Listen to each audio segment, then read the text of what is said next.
पश्चिम बंगाल के बारासात में पीएम मोदी के चुनावी हुंकार। टीएमसी ने सीएए के खिलाफ फैलाया झूठ। अब कोई भी ताकत इस कानून को लागू होने से नहीं रोक सकती। लुधियाना में केजरीवाल की बैठक खत्म। व्यापारियों से बोले मोदी खुद को समझ रहे भगवान, हमारी सरकार में सेटिंग नहीं। आरएसएस पर भी साधा निशाना। यूपी और बिहार में सीएम योगी की ताबड़तोड़ रैलियां। विपक्ष पर बोला हमला, कहा सपा कांग्रेस की बुद्धि हो गई भ्रष्ट। वाराणसी में अखिलेश और राहुल ने परिवर्तन संकल्प सभा को किया संबोधित। बीजेपी पर बोला हमला, कहा डबल इंजन की सरकार ने जनता को दिया है धोखा। हिमाचल में प्रियंका गांधी ने पीएम मोदी पर बोला हमला, कहा पीएम ने चोरों की तरह सरकार गिराने की कोशिश की, खुद को समझते हैं देवता। और भीषण गर्मी से झुलस रहा उत्तर भारत। हीट स्ट्रोक से देश भर में 60 लोगों की मौत। दिल्ली, राजस्थान और यूपी में आसमान से बरस रही आग। आप देख रहे हैं के न्यूज़, खबरों का सारथी। नमस्कार, देश की बात में आपका स्वागत है। मैं हूं मनोज मानस और अब खबरें विस्तार से। हम बात करते हैं एक अहम रिपोर्ट की। आकाश के ऊपरी वातावरण में हलचल हवाई यात्रियों और जानवरों के लिए भारी चिंता का विषय बना हुआ है। ऐसी घटनाओं की लगातार अब तादाद बढ़ रही है। शक यह है कि ये घटनाएं जलवायु परिवर्तन का असर से ये घटनाएं हो सकती हैं। ये रिपोर्ट देखिए।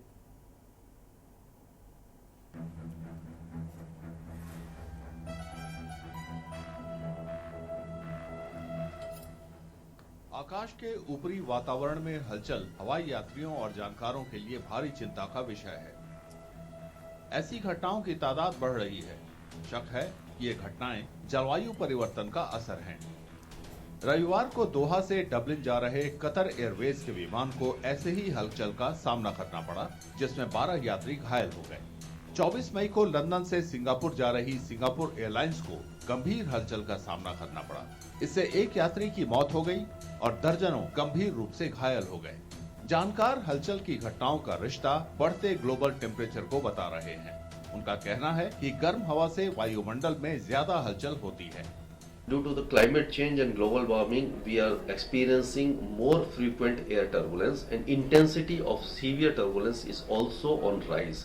Because air temperature is rising, then we think that in future, we can say 5 to 6 years down the line, there may be 20 to 30% increase in clear air turbulence, which is very we can say dangerous, because it is not detected by naked eye, and radars, the Doppler radars are also not able to detect it.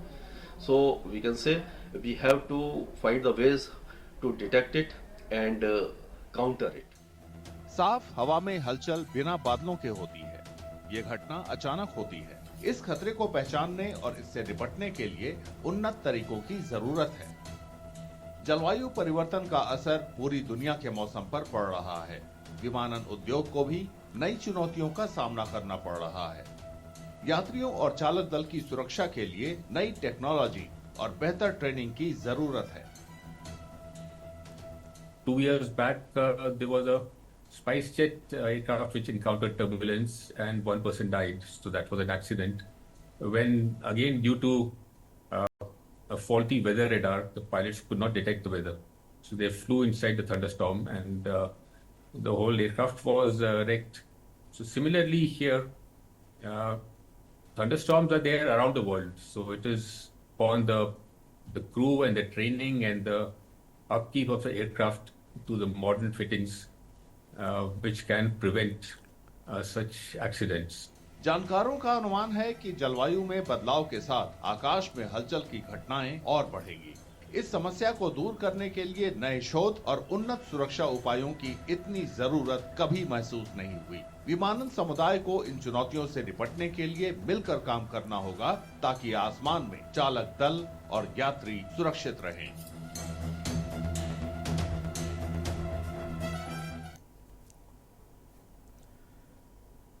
अब रुक करते हैं अगली खबर का। अगली खबर दिल्ली से है, जहां आप नेता आतिशी को समन जारी हुआ है। मानहानि मामले में जारी हुआ यह समन मेट्रोपॉलिटन मजिस्ट्रेट ने जारी किया है समन। 29 जून को कोर्ट में होना पड़ेगा फेस। दिल्ली से अहम खबर अपने दर्शकों को दिखा रहे हैं। मानहानि मामले में आतिशी को नोटिस दिया गया। मेट्रोपॉलिटन मजिस्ट्रेट ने जारी किया यह समन। 29 जून को कोर्ट में होना होगा फेस। दिल्ली से अहम खबर, आप नेता आतिशी को समन जारी किया गया है। मानहानि मामले में जारी हुआ है यह समन। मेट्रोपॉलिटन मजिस्ट्रेट ने जारी किया है यह समन। यह अहम खबर दिल्ली से अपने दर्शकों को दिखा रहे हैं। 29 जून को कोर्ट में पेश होना पड़ेगा।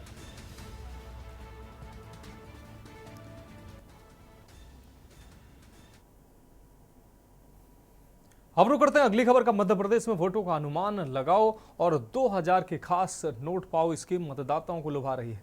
दरअसल इंदौर में एक ज्वेलर लोगों के लिए एक अनोखी प्रतियोगिता का आयोजन कर रहा है। प्रतियोगिता का सवाल है कि अनुमान लगाएं कि इंदौर लोकसभा सीट से जीतने वाले उम्मीदवार को कितने वोट मिलेंगे। सही जवाब वाले को पीएम मोदी और महात्मा गांधी की तस्वीरों वाला 2000 रुपए का नोट, ये खास नोट दिया जाएगा। ये रिपोर्ट देखिए।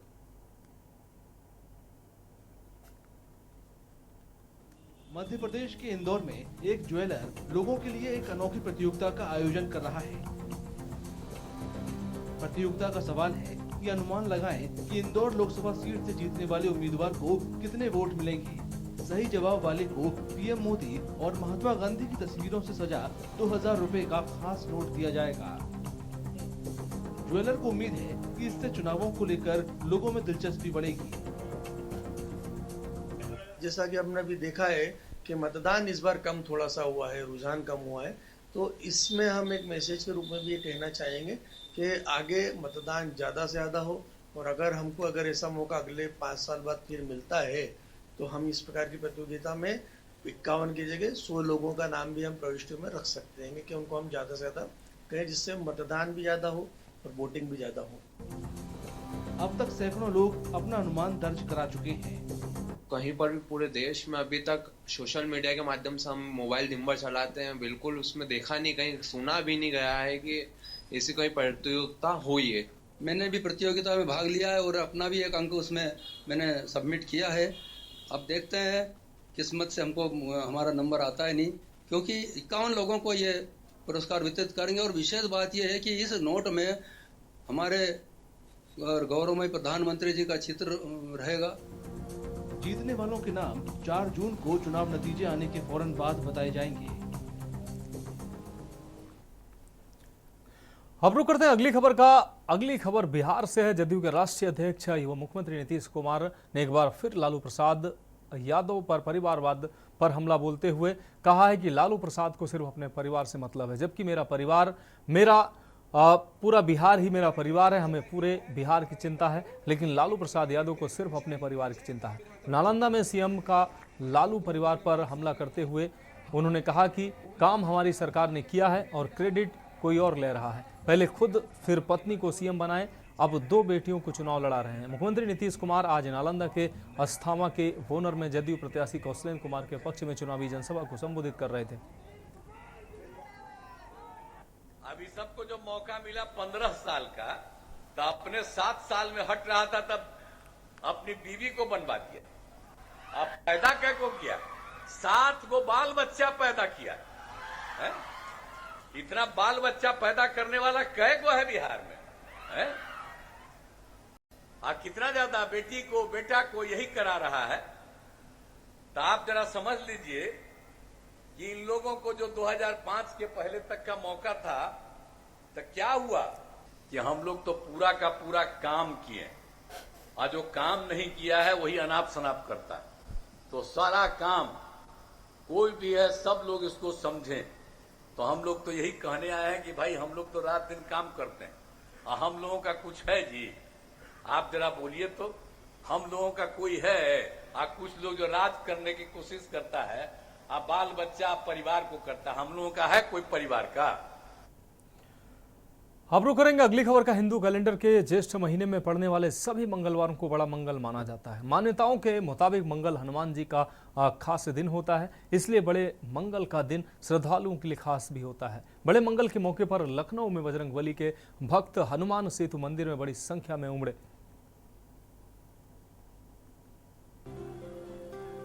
बड़े मंगल के मौके पर लखनऊ में बजरंगबली के भक्त हनुमान सेतु मंदिर में बड़ी संख्या में उमड़े। हिंदू कैलेंडर के ज्येष्ठ महीने में पड़ने वाले सभी मंगलवारों को बड़ा मंगल माना जाता है। मान्यताओं के मुताबिक मंगल हनुमान जी का दिन होता है, इसलिए बड़े मंगल का दिन श्रद्धालुओं के लिए खास होता है। इस मौके पर हनुमान जी की प्रतिमा को गुलाब और गेंदे के फूलों से सजाया गया। बहुत अच्छा नजारा है, देख के मन खुश हो गया। हम लोग हमेशा आते हैं। हाँ जी, बहुत बार, हर साल आते हैं, चारों मंगल आते हैं जी। भगवान यहाँ सबकी मन्नतें पूरी करते हैं। बहुत अच्छा लगा, बहुत भीड़ है, बहुत हम काफी समय से आ रहे हैं हम लोग जी। जी हमारी पूरी होती है, तभी हम बाबा के दर्शन करने आते हैं। जी हाँ, अच्छे से दर्शन हुए हम लोग के। मंदिर में आने वाले लोगों का कहना है कि यहाँ आने पर उन्हें शांति मिलती है। मैं यहाँ बचपन से ही हर मंगल आ रही हूँ, सारी मनोकामनाएं पूर्ण होती है और इतना सुकून शांति मिलती है। कोई भी परेशानी है, बस आप एक अर्जी लगाइए, पूरी होती है। हम लोग बचपन से इस मंदिर में आ रहे हैं, बहुत अच्छी मंदिर है, मतलब जितनी सुविधाएं मिल रही है यहाँ पे और सब चीज बहुत अच्छा है, मतलब कुछ कह नहीं सकते मंदिर में। और जितनी मनोकामनाएं सब पूरी होती हैं, जितनी मतलब जो हम लोग आज तक मांगते हैं सब पूरी होती है। बहुत अलग है, मतलब जो नहीं भी आता है वो भी आज सब यहाँ पे आ रहे हैं, सबके सब मतलब। पौराणिक मान्यताओं के मुताबिक ज्येष्ठ महीने में ही भगवान राम और हनुमान जी का मिलन हुआ था। इसी वजह से ज्येष्ठ महीने के मंगलवारों को धूमधाम से मनाया जाता है।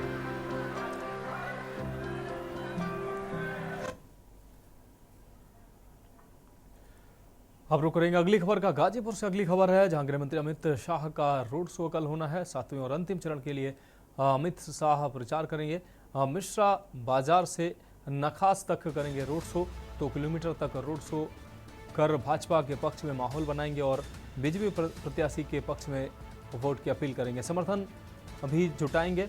महाराजगंज दौरे पर भी कल रहेंगे गृह मंत्री अमित शाह और चुनावी जनसभा को संबोधित करेंगे। गृह मंत्री बीजेपी प्रत्याशी पंकज चौधरी के समर्थन में जनसभा करेंगे। पीजी कॉलेज ग्राउंड में होगी ये विशाल जनसभा।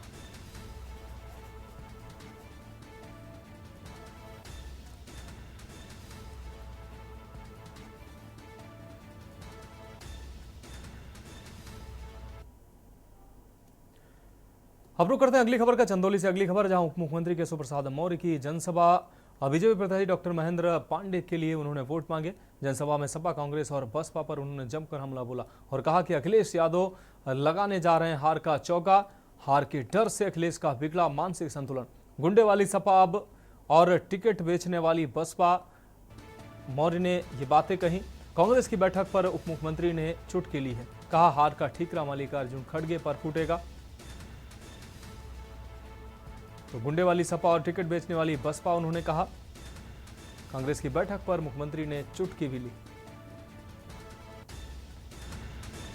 उन्होंने कहा कि हार का ठीकरा मल्लिकार्जुन खड़गे पर फूटने वाला है, जिसको लेकर यह बैठक की जा रही है।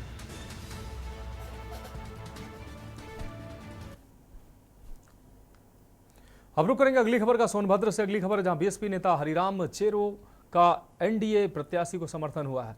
हरिराम चेरो ने प्रेस वार्ता कर समर्थन का ऐलान किया है। 2017 में धुंदी विधानसभा से विधायक थे हरिराम चेरो। 2022 में हरिराम चेरो ने बसपा से लड़ा था चुनाव।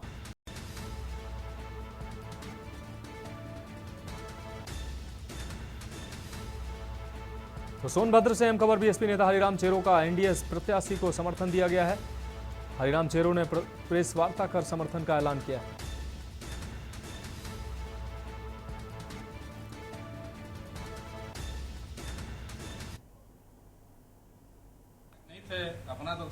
अपना दल से मैं विधायक था। देखिए, मैं चुनाव लड़ नहीं रहा हूं। मेरे न चेरो समाज का कोई नेतृत्व कर रहा है। मैं बसपा में था, बसपा में मैं निष्क्रिय पड़ा था।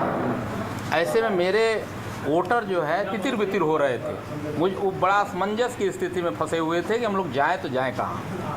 और जब चेरो समाज से हमने मीटिंग किया, चेरो बैगा समाज के जो हमारे प्रमुख पदाधिकारी हैं, प्रदेश अध्यक्ष प्रहलाद जी हैं, अमरनाथ चेरो जी जिला अध्यक्ष हैं, कई ब्लॉक अध्यक्ष जो है बूथ से लेकर के, तो सभी लोगों ने कहा कि आप हमारे नेता हैं, राष्ट्रीय अध्यक्ष हैं, आप बैठिए मत, आप निर्णय लीजिए। तो जब एक बैठक हुई तो उसमें उभर के आया कि इस बार जो है आप भारतीय जनता पार्टी को, गठबंधन को सपोर्ट करिए, इसलिए कि हम लोग जिसके घर छत नहीं था आज आपकी वजह से और उत्तर प्रदेश सरकार के यशस्वी मुख्यमंत्री की वजह से हम लोग छत के नीचे हैं। चेरो समाज को लगभग 15 से 20 हज़ार आवास इस जनपद में मेरे कहने पर माननीय मुख्यमंत्री जी ने दिया है। तो मुझे भी लगा कि इतना बड़ा काम मुख्यमंत्री जी ने मेरा किया था और छोटा सा मैं अगर काम नहीं कर पाऊंगा, चुनाव तो आते जाते रहेंगे। अब रुक करेंगे अगली खबर का। कुशीनगर के पडरौना नबीन सब्जी मंडी के ग्राउंड में गठबंधन से समाजवादी पार्टी के उम्मीदवार अजय प्रताप सिंह के समर्थन में सपा राष्ट्रीय अध्यक्ष अखिलेश यादव ने जनसभा को संबोधित करने पहुंचे। लाखों की संख्या में आई भीड़ को देखकर गदगद नजर आए अखिलेश यादव ने योगी मोदी की डबल इंजन सरकार पर जमकर हमला बोला और उन्होंने इस सरकार को फेल बताया। अखिलेश यादव ने मुख्यमंत्री योगी पर तंज कसते हुए योगी जी डगमगा रहे हैं और योगी जी पेपर लीक पर कुछ नहीं बोल रहे हैं और पेपर लीक वालों के लिए बुलडोजर की चाबी खो गई है। तो अखिलेश यादव ने साफ तौर पर भारतीय जनता पार्टी पर जमकर हमला बोला है। जनता का गुस्सा सातवें आसमान पर पहुंच गया है भारतीय जनता पार्टी के खिलाफ, और जैसे जैसे गुस्सा बढ़ा है बीजेपी के बड़े बड़े नेताओं की भाषा डगमगा गई है, उनकी बातचीत लड़खड़ा गई है। अब कोई भी भारतीय जनता पार्टी की पुरानी कहानी नहीं सुनना चाहता है और कोई भी उनके घिसे पिटे डायलॉगों को नहीं सुनना चाहता है। जनता सुनना चाहती है कि किसानों के साथ धोखा क्यों हुआ, नौजवानों को नौकरी क्यों नहीं मिली, और ये तो भगवान बुद्ध की धरती है जिस पर बड़े बड़े वादे किए गए थे कि हम चीनी मिल चलाएंगे, एयरपोर्ट चलाएंगे, टूरिज्म बढ़ाएंगे, लेकिन जहां किसान को धोखा मिला, ना आय बढ़ी उसकी, एयरपोर्ट चल के बंद हो गया। जो मैत्रेय परियोजना कभी समाजवादियों ने शुरू की थी, ज़मीन को एक्वायर किया था, मैं धन्यवाद देता हूं किसानों को। वहाँ सुनने में आया कोई यूनिवर्सिटी बना रहे हैं, लेकिन अभी मेडिकल कॉलेज और ऐसी कोई व्यवस्था नहीं कर पा रही सरकार, जिसकी वजह से यहाँ के नौजवानों को नौकरी रोजगार मिल पाते। अब बढ़ेंगे अगली खबर की ओर। खबर मुजफ्फरनगर से है, जहां पर 2 साल पहले दर्ज हुए चुनाव आचार संहिता उल्लंघन के मामले में भीम आर्मी प्रमुख चंद्रशेखर आजाद को कोर्ट से राहत मिल गई है। कोर्ट ने पेशी पर आए चंद्रशेखर आजाद को मामले में जमानत दे दी है, जिसके बाद उन्होंने मीडिया से बातचीत में भाजपा और आरएसएस की नीति को संविधान विरोधी बताया। उन्होंने कहा कि ये लोकसभा चुनाव जनता स्वयं लड़ रही है और जीत जनता की होगी।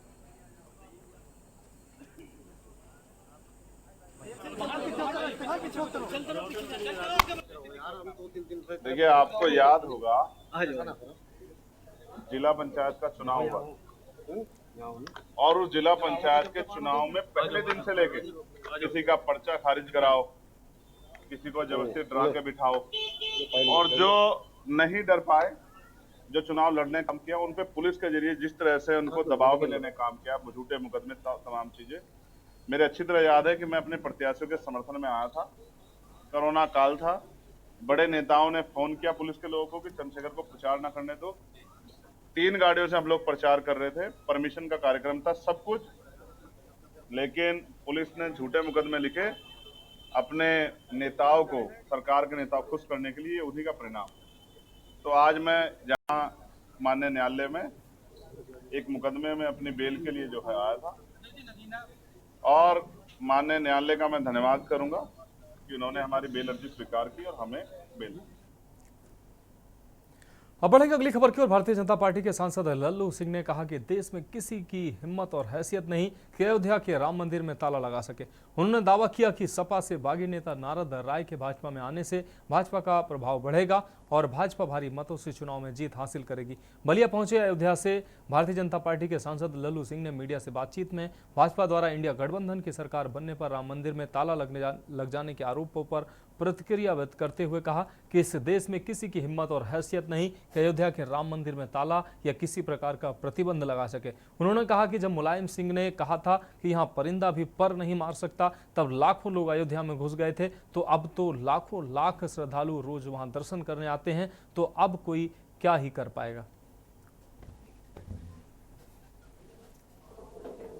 देखिए, किसने क्या कहा हम नहीं जानते, लेकिन हमें जानते हैं कि इस देश में किसी की हिम्मत और हैसियत नहीं है कि राम मंदिर में ताला लगा सके। राम मंदिर पर किसी प्रकार का प्रतिबंध लगा। जब मुलायम सिंह यादव ने कहा था कि यहाँ परिंदा पर नहीं मार सकता, तब लाखों लोग अयोध्या में घुस गए थे।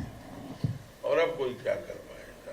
वहाँ 2 लाख, 2.5 लाख, 3 लाख, किसी दिन 5 लाख श्रद्धालु जा रहे हैं। वहाँ कोई कर सकता है कुछ? बलिया की बात कर लेते हैं आखिरी सवाल में। नारद राय जी आगे भारतीय जनता पार्टी में, देखिए, स्वाभाविक रूप से जो विपक्ष में बड़े कद के नेता रहे, उनके आने के बाद कुछ ना कुछ तो प्रभाव पड़ेगा ही। आप भी जानते हो और नारद राय जी यहाँ बड़े बलिया के बड़े नेताओं में से गिने जाते हैं। स्वाभाविक रूप से उनके आने के बाद भारतीय जनता पार्टी का प्रभाव बढ़ेगा। अब रुक करेंगे अगली खबर का। मैनपुर से अगली खबर है, जहां पति ने की है पत्नी की हत्या। अवैध संबंध के शक में हत्या की गई। 3 महीने से जमानत पर था आरोपी पति। पुलिस ने पति को गिरफ्तार किया है। थाना कुरावली के दिवरई गेट की है पूरी घटना। तो पुलिस ने पति को गिरफ्तार किया। यह अहम खबर आपको दिखा रहे हैं। पति ने पत्नी की हत्या की है। जमानत पर रिहा चल रहा था पति। थाना कुरावली के दिवरई की यह पूरी घटना है। पति ने पत्नी की हत्या की है। यह अहम खबर। अवैध संबंधों के शक में पत्नी की हत्या की गई है।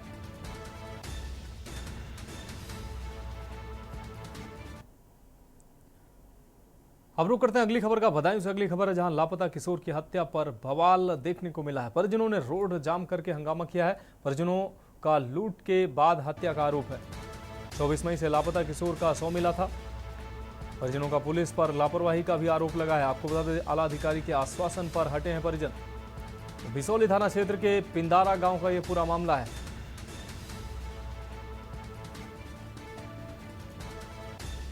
तो परिजनों का पुलिस पर लापरवाही का आरोप लगा है। आपको बता दें, आला अधिकारी के आश्वासन पर हटे हैं परिजन। बिसौली थाना क्षेत्र के पिंदारा गांव का यह पूरा मामला है।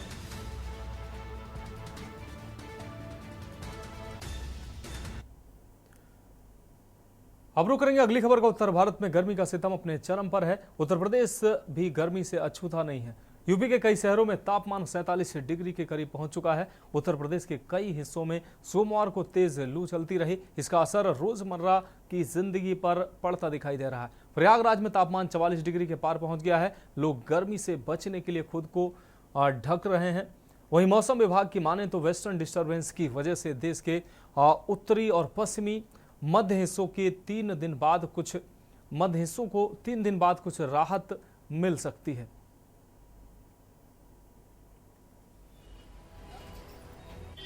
उत्तर प्रदेश के कई हिस्सों में सोमवार को लू से लेकर तेज लू चलती रही, जिसका असर रोजमर्रे की जिंदगी पर पड़ा। प्रयागराज में तापमान 44 डिग्री के पार पहुंच गया। लोग गर्मी से बचने के लिए खुद को ढके हुए थे। घर से जरूरी काम था, गर्म के मारे निकले हुए हैं जरूरी काम से, इसलिए पेड़ के नीचे छांव में सिकंजी पी रहे हैं गर्म की वजह से। ऐसे गर्म है कि जैसे मुंह पे तमाचा पड़ रहा हो। बहुत ज्यादा बिहार से आए रहे हैं, काम से आए हैं और गर्मी इतनी बेहाल है कुछ कहने के नहीं। टेम्परेचर बहुत ज्यादा है। तब टेम्परेचर बहुत ज्यादा है, पानी तक नहीं मिलता पीने को। गर्मी से सबसे ज्यादा परेशानी दिहाड़ी मजदूरों को हो रही है। उनका कहना है कि लोग घर से बाहर कम निकल रहे हैं, जिससे उन्हें काम नहीं मिल रहे। गर्मी का तो बोल ही मत, अब समस्या का तो देख रहे हो, सवारी नहीं निकल, रोजी रोटी के घर चलाना भारी पड़ रहा है, भाजी पाला के लिए पैसा है। हाँ, अब महंगाई इतना है कि सीमा के बाहर। धूप कितनी है? अरे आग निकल रही है, धूप की बात कर रहे हैं आप। लू की वजह से हाथरस के जिला अस्पताल में डायरिया और पेट दर्द के मरीजों की संख्या बढ़ गई। मौसम के हिसाब से जो डायरिया और एब्डोमेन पेन के जो केस होते हैं वो बढ़ जाते हैं इन दिनों, तो वही केस बढ़ चुके हैं। और कोई लू का ऐसे से प्रभावित ज़्यादा केस नहीं है, ऐसे नहीं कह सकते कि डिहाइड्रेशन का कोई केस आया हो, लेकिन उल्टी दस्त के और पेट दर्द के जरूर केस पड़े हैं और करीब 150 से 200 मरीज इस तरह के आ रहे हैं। ओपीडी में कितने मरीज आ रहे होंगे लगभग? ओपीडी में 2500 के आसपास मरीज हैं। मौसम विभाग ने सोमवार को बताया कि वेस्टर्न डिस्टर्बेंस की वजह से देश के उत्तर पश्चिमी और मध्य हिस्सों को 3 दिन बाद कुछ राहत मिल सकती है।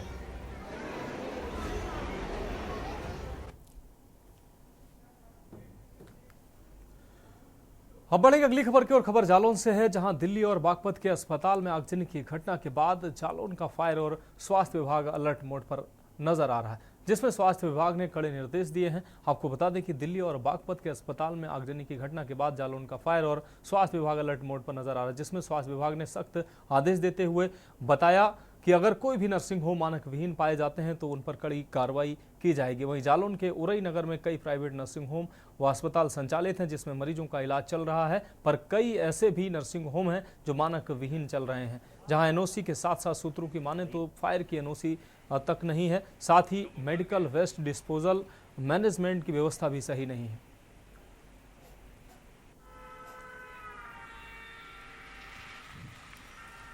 दिल्ली और बागपत की आगजनी की घटना के बाद जालौन स्वास्थ्य विभाग और फायर ब्रिगेड विभाग अलर्ट मोड पर आ गया है। हम बात कर रहे हैं जालौन की, जहां पर स्वास्थ्य विभाग ने तमाम संचालित नर्सिंग होम और अस्पतालों का जाकर जायजा लिया। वहाँ उन्होंने जाकर चेक किया और लोगों को निर्देश दिए हैं कि जो भी संचालित स्वास्थ्य केंद्र खुले हैं, जो भी संचालित अस्पताल खुले हैं, नर्सिंग होम खुले हैं, उनको साफ तौर से निर्देश दिए हैं कि उनके जो एनओसी नहीं है या जो भी मानक विहीन कार्य कर रहे हैं उनको बंद कर दिया जाए। मानक विहीन अस्पतालों पर कार्रवाई की जाएगी और फायर ब्रिगेड के एनओसी अगर नहीं है तो अस्पताल संचालित नहीं होंगे, क्योंकि इतनी बड़ी घटना से यहाँ अस्पताल में स्वास्थ्य विभाग अलर्ट मोड पर आ गया है। जो मानक विहीन चल रहे हैं, जिनको लेकर नर्सिंग होम दम से मरीजों का शोषण कर रही है, इसको लेकर स्वास्थ्य विभाग के आला अधिकारी ने कहा है कि कार्य किए जा रहे हैं, मानक विहीन चल रहे हैं, अस्पतालों पर कार्रवाई की जाएगी। उन्होंने छात्रों से एडवाइजरी जारी की है कि जिस तरीके से संचालित बगैर एनओसी के अस्पताल नर्सिंग होम चल रहे हैं उन पर कार्रवाई की जाएगी। बहरहाल स्वास्थ्य विभाग ने जिस तरीके से निर्देश दिए तो कहीं ना कहीं उसका असर साफ तौर से दिखाई देगा। देखिए, गर्मी इस समय पड़ रही है तो बिजली के तार वगैरह कहीं खुले रहते हैं या चेंज ओवर होते हैं, ज़्यादा देर उपयोग होता है उसका, अगर तो उसमें आग लगने की संभावना रहती है। तो हमने गर्मी बढ़ने के पूर्व भी लगभग 1-1.5 महीने पहले सीएफओ को पत्र लिखा था कि हमारे सभी सरकारी चिकित्सालयों का फायर ऑडिट करके हमको रिपोर्ट दे दें, तो हम उनमें आवश्यक व्यवस्थाएं जो भी संसाधन हमारे उपलब्ध हैं उनके अनुसार करा देंगे।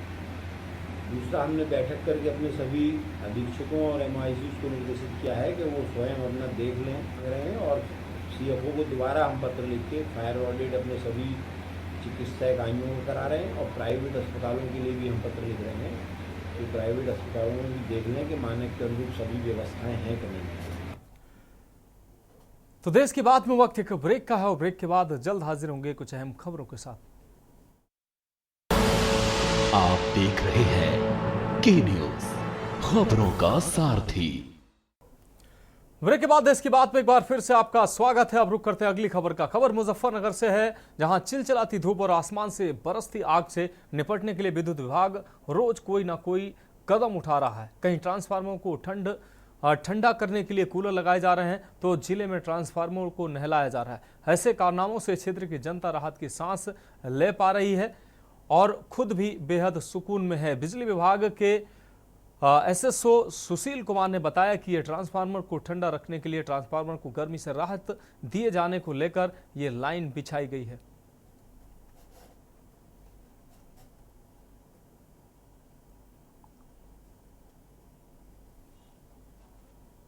जी, हमारे यहाँ समरसेबिल है, उसकी लाइन बिछाकर हमने इस पे ट्रांसफार्मर पे फुहारे लगवाए हैं पानी के और इसका टेम्परेचर नॉर्मल करने के लिए ट्रांसफार्मर का पानी का छिड़काव हो रहा है और टेम्परेचर को नॉर्मल किया जा रहा है। अच्छा, जैसे कि मैं देख पा रहा हूँ ये बड़े बड़े 2 ट्रांसफार्मर हैं, कितने केवी के हैं और कितना इससे फायदा पहुँचेगा? ये हमारे 10 MVA के ट्रांसफार्मर हैं और जैसे हम सप्लाई दे रहे हैं लोगों को, उसमें ज़्यादा टेम्परेचर हो जाता है गर्मी के टाइम में, तो उसे ठंडा करने के लिए ये पानी का कर रहे हैं। कौन कौन सा एरिया कवर कर रहे हैं आप? आदर्श कॉलोनी, भोपा रोड, नई मंडी और गांधी कॉलोनी, वाटी का फीडर है, ये सब है। अब बढ़ेंगे अगली खबर की ओर। श्रावस्ती जिले में भीषण गर्मी से इन दिनों आम जनजीवन प्रभावित चल रहा है। मौसम विभाग ने हीट वेव का अलर्ट भी जारी किया है। सुबह से ही तपती सूरज की किरणों के बीच दिन में चलने वाली लू लोगों को झुलसा रही है। मौसम बदलने के आसार नहीं दिखने से लोगों को भी परेशानी हो रही है। जिले में सुबह से सूरज की किरणें आसमान से आग बरसा रही हैं। वहीं लगातार चल रही गर्म पछुआ हवा से लोगों को लू के थपेड़ों का सामना करना पड़ रहा है। ऐसे में चिलचिलाती धूप व लू के थपेड़े लोगों की राह भी रोकते नजर आ रहे हैं। चिलचिलाती धूप व उमस भरी गर्मी से लोगों का हाल बेहाल नजर आ रहा है।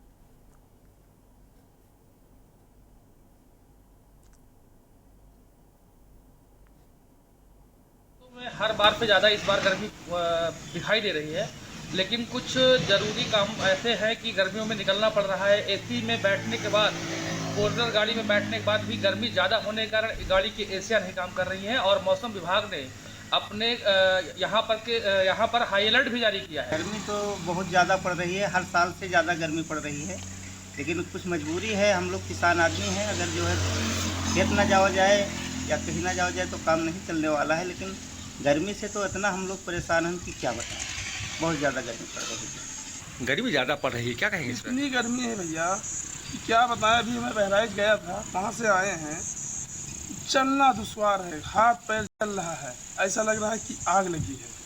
हम लोग किसान हैं, ना जाए तो क्या करें। सबसे बड़ी समस्या है, कई वर्षों से ज़्यादा इस बार गर्मी है, बहुत ज़्यादा जलन है। हम लोग ठंड पानी से हाथ मुँह धुलते हैं, इसके बाद में उतना ही जलन, इतनी जलन है कि घर से निकलना दुश्वार है। बहुत भीषण गर्मी पड़ रही है, सब तन बदन जला जा रहा है, बहुत घोर गर्मी है। जब से हम पैदा हुए हैं और देखने लायक और जानने लायक भी हैं, इससे ज़्यादा गर्मी कभी पड़ा ही नहीं। सब जगह जला जा रहा है, लेकिन क्या करें, निकलना मजबूरी है। अब रुक करेंगे अगली खबर का। बुंदेलखंड के जिले हमीरपुर में भीषण गर्मी से धधक उठे हैं। आपको बता दें, पूरा जिला गर्मी से धधक उठा। अधिकतम तापमान 46 व न्यूनतम 31 डिग्री रहा। शरीर को झुलसा देने वाली लू और गर्म हवाओं के कारण ज्यादातर लोग घरों में दुबके रहते हैं। बाहर निकलने वाले लोग गर्मी से बचाव करते नजर आ रहे हैं। झुलसा देने वाली गर्मी से लोग बिलबिला उठे हैं।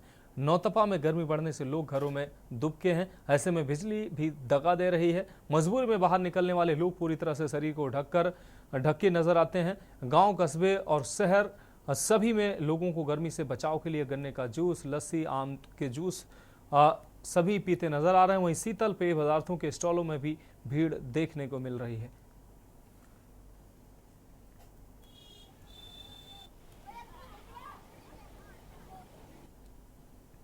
बुंदेलखंड जो हमेशा से ही सूखाग्रस्त क्षेत्र रहा है, बात करें भीषण गर्मी की तो हमीरपुर जनपद में जो तापमान है वो 46 डिग्री पार पहुंच चुका है।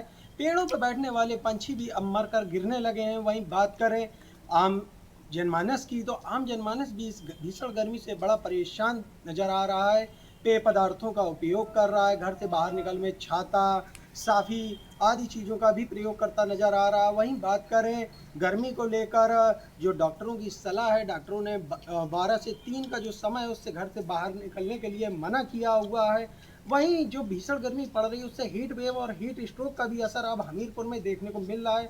बीते दिन राठ डिपो बस चालक की हीट स्ट्रोक से मौत हो गई। अब देखने वाली बात यह होती है कि किस तरह लोगों का बचाव होता है। सिद्धार्थ द्विवेदी, के न्यूज़ इंडिया, हमीरपुर। मरीजों के लिए अलग वार्ड बना हुआ है, लोग मरीजों के लिए, और उसमें एसी लगा हुआ है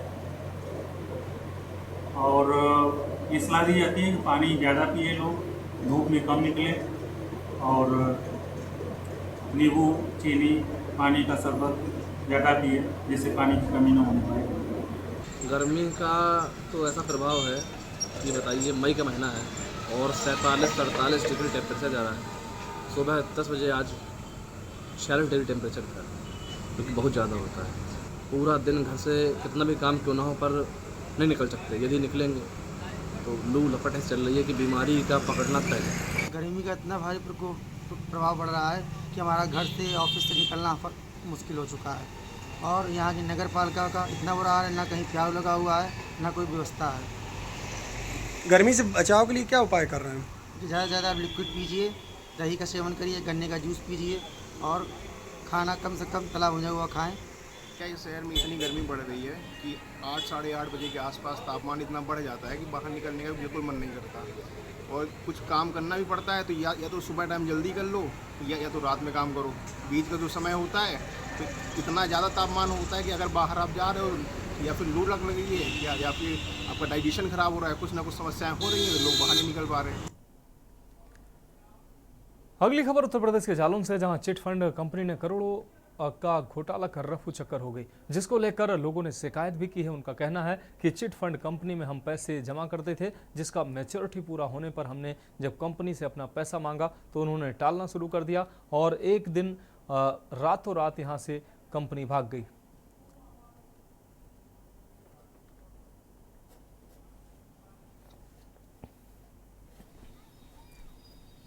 यूं तो उत्तर प्रदेश में लगातार चिट फंड कंपनियां लोगों को ठगने का काम कर रही हैं, लेकिन बात कर रहे हैं जालौन की, जहां पे जालौन में लगातार जो चिट फंड कंपनियां हैं पिछले कई दिनों से लगातार लोगों को ठगने का काम कर रही हैं, लोगों को पैसा लेके भाग रही हैं। हालांकि भोली वाली जनता को डबल पैसा देने की लालच में उनको ठगते हैं और उनसे पैसा ऐंठते हैं। उसके बाद जब काफ़ी पैसा इकट्ठा हो जाता है तो उसको लेकर वो यहाँ से भाग जाते हैं। ऐसे ही मामला जालौन के लारियापुरवा से आया, जहाँ पर लारियापुरवा कॉलोनी में रहने वाले कुछ लोगों ने एक कंपनी को पैसा जमा किया, वो कंपनी पैसा लेकर उनके भाग गई। अब देखना ये होगा कि ऐसी कंपनी जिस तरीके से लगातार लोगों को लूटने का काम कर रही है, इन पर कब कमान कसती है, कब ऐसी इस कंपनियों पर धोखाधड़ी का मुकदमा लिखता है, कब इन कंपनियां बंद होती हैं, ये आने वाला वक्त बताएगा। बहरहाल कंपनियों ने लाखों करोड़ रुपए इकट्ठा कर कर यहाँ से भागने का जो काम किया है, कहीं गरीबों को जो चूना लगाया है तो कहीं न कहीं लोगों को भारी नुकसान हुआ है। अब देखना ये होगा इन पर कब कमान कसती है, आने वाला वक्त बताएगा। कैमरा पर्सन मनीष पांडे के साथ माजिद अरमान, के न्यूज़ जालौन। अगली खबर उत्तर प्रदेश के बहराइच से है, जहां प्रथम एडीजे कोर्ट ने कोचिंग से घर जा रही नाबालिग छात्रा पर एसिड अटैक करने वाले 2 अपराधियों को सुनाई 20 साल की कारावास की सजा। आपको बता दें, बहराइच के कोतवाली नगर इलाके के दुलदुल हाउस के पास 21 दिसंबर 2020 को कोचिंग से अपने घर जा रही 17 साल की नाबालिग छात्रा पर एसिड अटैक करने वाले 2 शातिर अपराधियों को प्रथम एडीजे कोर्ट ने 20 साल कैद की सजा सुनाई है। कोर्ट ने अलग अलग धाराओं में 2-2 लाख रुपए का जुर्माना भी लगाया है। कोर्ट ने अपराध को अत्यंत गंभीर मानते हुए इसे सामाजिक अपराध मानते हुए अपना फैसला सुनाया है।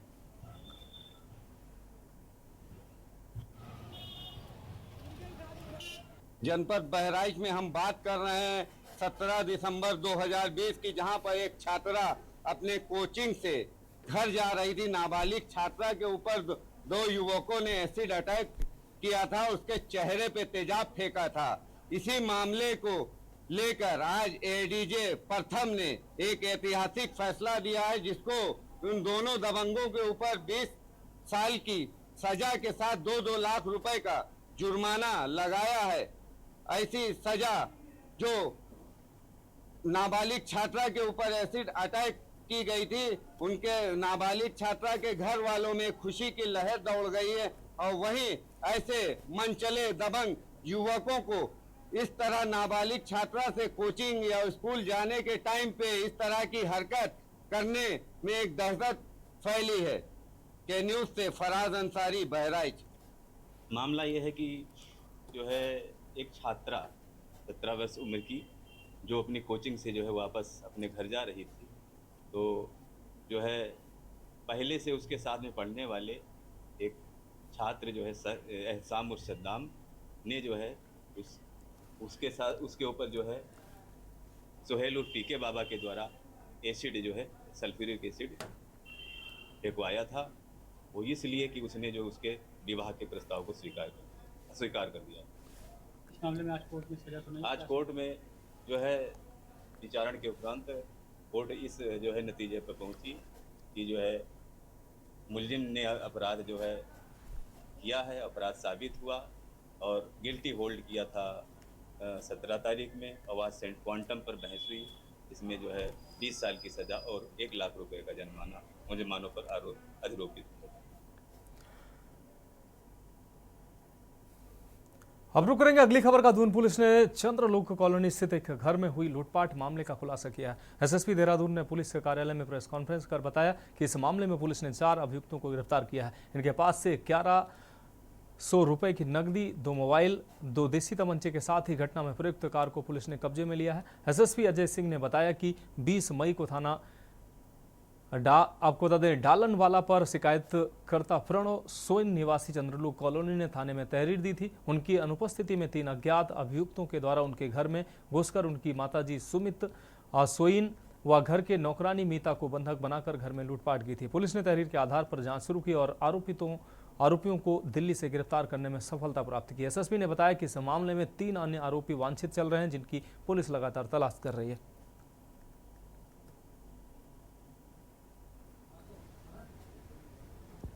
श्री प्रणव सोइन जी है, उनका घर है राजपुर रोड पर। वहाँ एक चंद्रलोक कॉलोनी में 3 अज्ञात लोग वहाँ घुस जाते हैं और उनकी जो बुजुर्ग माता जी है और एक नौकरानी थी वहाँ पर, उसको डरा धमकाकर तमंचे के बल पर जो है बंधक बनाकर उनके लूट का प्रयास करते हैं। लेकिन वहाँ उनके घर पर कोई ऐसा उनको कैश नहीं मिलता है। इस दौरान बाहर पड़ोसी लोग को कुछ जानकारी ऐसी कुछ होती तो उनको देखकर ये बदमाश वहाँ से भाग जाते हैं। समस्त घटनाक्रम की जानकारी मिलने पर, निरीक्षण करने पर यह पता चला कि 3 व्यक्ति घर के अंदर आए थे और एक व्यक्ति कहीं बाहर गली में खड़ा था जो रेकी कर रहा था। और इसके बाद जो पुलिस टीम को इसमें लगाया गया था, पुलिस टीम ने जो हमारे मुखबिर तंत्र हैं और जो हमारे पास सीसीटीवी फुटेज वगैरह आई, इसको फॉलो करते हुए हम दिल्ली में ऐसा पता चला कि ये गैंग के सदस्य जो दिल्ली में सक्रिय है, पूर्व में भी वहाँ पर लूट, डकैती और हत्या के केसेस उन पर दर्ज है। अब बढ़ेंगे अगली खबर की ओर। उत्तराखंड की प्रमुख चारधाम यात्रा में जहां लाखों श्रद्धालु यात्रा करने के लिए उत्तराखंड पहुंच रहे हैं और ऋषिकेश से रजिस्ट्रेशन कराकर चारधाम यात्रा के लिए रवाना हो रहे हैं, वहीं मित्र पुलिस भी चारधाम यात्रा में आने वाले तीर्थ यात्रियों का पूर्ण सहयोग भी कर रही है। एक दृष्टिहीन श्रद्धालु जो कि कानपुर उत्तर प्रदेश से हर वर्ष चारधाम यात्रा के लिए उत्तराखंड आते हैं, इस वर्ष भी यात्रा करने ऋषिकेश पहुंचकर रजिस्ट्रेशन के लाइन में लगे। तभी उत्तराखंड पुलिस के सब इंस्पेक्टर ने अपने सहयोगी के साथ नेत्रहीन तीर्थ श्रद्धालु को सरलता पूर्वक रजिस्ट्रेशन करवाकर सेवा भाव की मिसाल पेश की। वहीं दृष्टिहीन श्रद्धालु ने मित्र पुलिस का धन्यवाद करते हुए बताया कि उत्तराखंड की पुलिस बड़ी ही सेवा भाव से तीर्थ श्रद्धालुओं को यात्रा करा रही है। मुझे भी रजिस्ट्रेशन के लाइन से उठाकर रजिस्ट्रेशन कराकर यात्रा के लिए भेज रहे हैं। ऋषिकेश में मित्र पुलिस के इस अंदाज को बड़ा ही पसंद किया जा रहा है।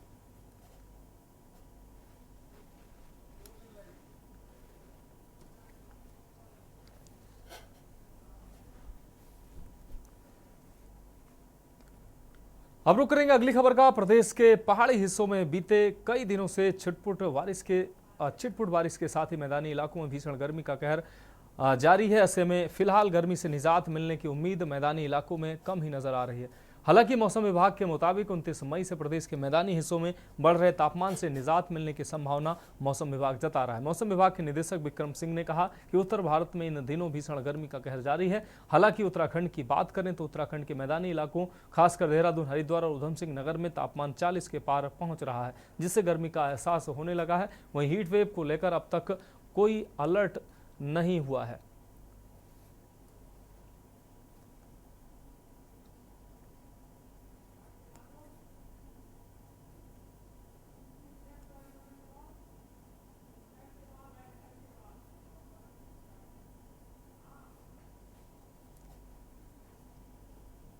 उत्तराखंड के लिए मौसम की बात करते हैं, आज आपकी 28 तारीख मई की हो गई है ना। और अभी तक अगर तापमान की बात करें तो सामान्य से ऊपर तो रहे हैं, 3 से 4 डिग्री तक ऊपर चल रहे हैं और मैं कहूँगा कि करीब 10-12 दिन ऐसे हो गए हैं, ठीक है। लेकिन जो हीट वेव कंडीशन है वो हमारी 17, 18, 20 तक 17 से लेकर 20 के बीच में थोड़ी बहुत रही थी मैदानी क्षेत्रों में। लेकिन उसके बाद टेम्परेचर वापस कम हुए हैं और आजकल में करीब 40 या 41 के आसपास फिर से जो है मैदानी क्षेत्रों में वो पहुँचे हैं उत्तराखंड के। तो हीट वेव का जो क्राइटेरिया है ऐसा जो अभी भी फुलफिल हमारा नहीं हो रहा है, तो 3 से 4 तक ही है। जब 4.5 से ऊपर डिपार्चर आएगा सामान्य से, तब वो कहीं हमारा जो क्राइटेरिया वो फुलफिल होगा, है ना। तो वो स्थिति नहीं है। और आज कल में जो टेम्परेचर हमको 40-41 के आसपास मिल रहे हैं, तो आप देखेंगे कल से इसमें फिर से कमी होनी शुरू हो जाएगी। अब बढ़ेंगे अगली खबर की ओर। रामनगर से खबर है, जहां आपको बता दें कि रामनगर का सरकारी अस्पताल स्वास्थ्य सुविधाओं को लेकर लगातार चर्चाओं में है। कुछ वर्ष पूर्व प्रदेश सरकार ने अस्पताल में आने वाले मरीजों को बेहतर स्वास्थ्य सुविधाएं देने को लेकर इस अस्पताल को पीपीपी मोड पर दिया था, लेकिन जब से यह अस्पताल पीपीपी मोड पर संचालित हुआ तभी से बदहाल स्वास्थ्य सुविधाओं को लेकर लगातार सुर्खियों में है। उपचार के दौरान चिकित्सकों व स्टाफ पर लगातार आरोप लगते रहे हैं, तो वहीं अस्पताल में उपचार के दौरान लापरवाही के चलते कई लोगों की जान भी जा चुकी है। ऐसा ही एक मामला फिर इस सरकारी अस्पताल में आया है, जहां बताया जा रहा है कि रामनगर के गिहार बस्ती भवानीगंज क्षेत्र में रहने वाले सुनील कुमार गिहार के 11 वर्षीय पुत्र आयुष की आंख में चोट लग गई थी, जिसे उपचार के लिए परिजन अस्पताल लेकर आए थे। परिजनों का आरोप है कि बच्चे की आंख के ऑपरेशन के बाद जब उन्होंने उसकी पट्टी खोली तो उसे उस आंख से कुछ भी नहीं दिखाई दिया। इसके बाद परिजन उसे एक रामनगर के प्राइवेट अस्पताल ले गए, जहां चिकित्सक ने बताया कि उसकी आंख की रोशनी जा चुकी है। देखिए, आज सुबह मुझे पता चला कि एक 10 साल का बच्चा आरुष है, जो बहुत अत्यंत गरीब परिवार से है और वो कहीं बड़े हॉस्पिटल में जा भी नहीं सकता था। तो रामनगर का एकमात्र हॉस्पिटल है जो रामदत्त जोशी संयुक्त चिकित्सालय है, यही गरीब आदमी आता है और अपना इलाज कराता है। 19 तारीख को यहाँ पर भर्ती हुआ और 22 तारीख को उसका ऑपरेशन हुआ। और ऑपरेशन के बाद जब वो आज किसी निजी अस्पताल में गया, अपने आँख को दिखाने गया, तो डॉक्टर ने बताया कि इसकी आँख तो बिल्कुल डैमेज हो चुकी है, इसे कुछ भी नहीं दिखाई दे रहा है। जबकि बच्चे का कहना है कि 19 तारीख से लेकर 22 तारीख तक जब मैं यहाँ पर ऑपरेशन कराना आया था मुझे सब कुछ दिख रहा था, जिसको लेकर आज हम यहाँ पे बातचीत करने के लिए सीएमएस मैडम के पास आए और हमने कहा कि सीएमएस मैडम से हमने कहा कि मैडम आप डॉक्टर साहब को बुलवा दीजिए और हम उनसे बात करना चाह रहे हैं कि आखिर इसकी आँख में क्या कमी थी और कितनी ये डैमेज थी और किस कारण से इसकी आँख जो है डैमेज हो चुकी है। आज संज्ञान में आया है कि एक बच्चे के साथ उसकी आँख के साथ प्रॉब्लम हुई है, तो अब उन्होंने अभी लिखित में कोई दिया नहीं है।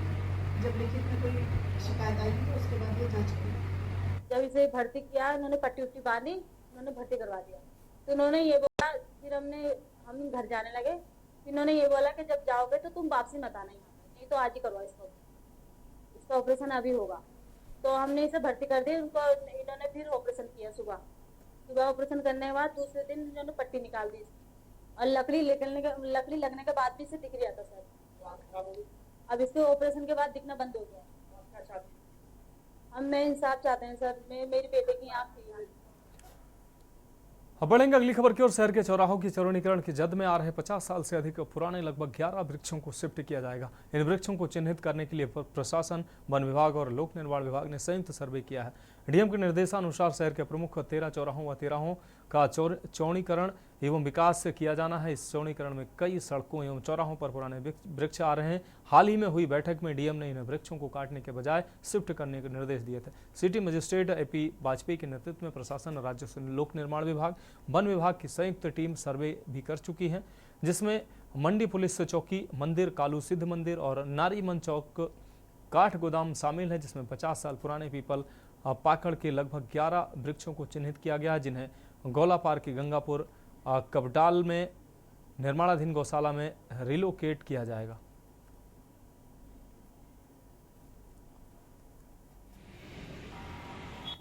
देखिए, जो चौराहे चौड़ीकरण का और रोड चौड़ीकरण का कार्य चल रहा है, इसमें कुछ पेड़ जो हैं वो सड़क के मध्य में और विस्तारीकरण जहाँ पर हो रहा है उसके बीच में आ रहे हैं। तो लगभग 250 के आसपास पेड़ हमारी की संख्या है, छोटे और बड़े मिला के। और इसमें जो बड़े पेड़ हैं उनको बचाने का भी प्रयास किया जा रहा है और कल कुछ एक्सपर्ट भी बुलाए गए थे जो पेड़ वगैरह की शिफ्टिंग करते हैं। अगर शिफ्टिंग के लिए पेड़ सक्सेस होते हैं और योजना इस तरह की बनती है तो फिर इसको जो हमारी निर्माणाधीन गौशाला है उसमें शिफ्ट करने का योजना बनेगी। अब बढ़ेंगे अगली खबर की ओर। रामनगर वन प्रभाग की टीम ने आज सुबह रामनगर के शिवलालपुर चुंगी के पास यूकेलिप्टिस से भरा एक डंपर व जड़ों से भरी एक ट्रॉली को संदिग्ध पाए जाने पर पकड़कर पूछताछ शुरू कर दी। आपको बता दें कि रामनगर वन प्रभाग की टीम द्वारा लगातार अवैध पातन व अवैध कटान को लेकर कार्रवाई की जा रही है। इसी क्रम में रामनगर वन प्रभाग की टीम द्वारा रामनगर के शिवलालपुर चुंगी के पास एक डंपर को रोककर दस्तावेज प्रस्तुत करने को कहा गया, जिसमें यूकेलिप्टिस के घिल्टे भरकर ले जाए जा रहे थे। वहीं विभाग द्वारा जब उक्त व्यक्ति से दस्तावेज प्रस्तुत करने को कहा गया तो जिसमें ड्राइवर यूकेलिप्टिस का कोई भी दस्तावेज विभाग के सामने प्रस्तुत नहीं कर पाया। उसके साथ ही विभाग द्वारा एक ट्रैक्टर ट्राली को भी जिसके द्वारा भी दस्तावेज प्रस्तुत नहीं किया गया, उसको भी पकड़कर रामनगर वन विभाग के परिसर में लाया गया, जिनसे पूछताछ की जा रही है। वहीं इस विषय में जानकारी देते हुए रामनगर वन प्रभाग के डीएफओ दिगंत नायक ने बताया कि हमारी टीम द्वारा आज एक डंपर को जिसमें यूकेलिप्टस के गिल्टे भरे हुए थे व एक ट्रैक्टर जिसमें यूकेलिप्टस की जड़ें भरी हुई थी, दोनों को पकड़कर पूछताछ की गई तो उनके द्वारा कोई भी दस्तावेज प्रस्तुत नहीं किए गए।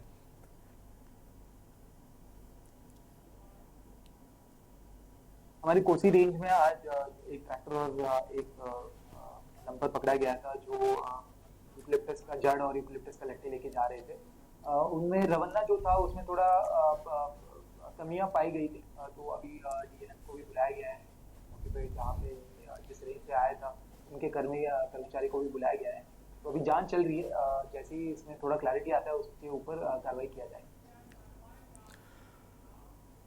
तो देश की बात में अभी के लिए मेरे साथ इतना ही। मुझे दीजिए इजाजत और आप देखते रहिए के न्यूज़ इंडिया।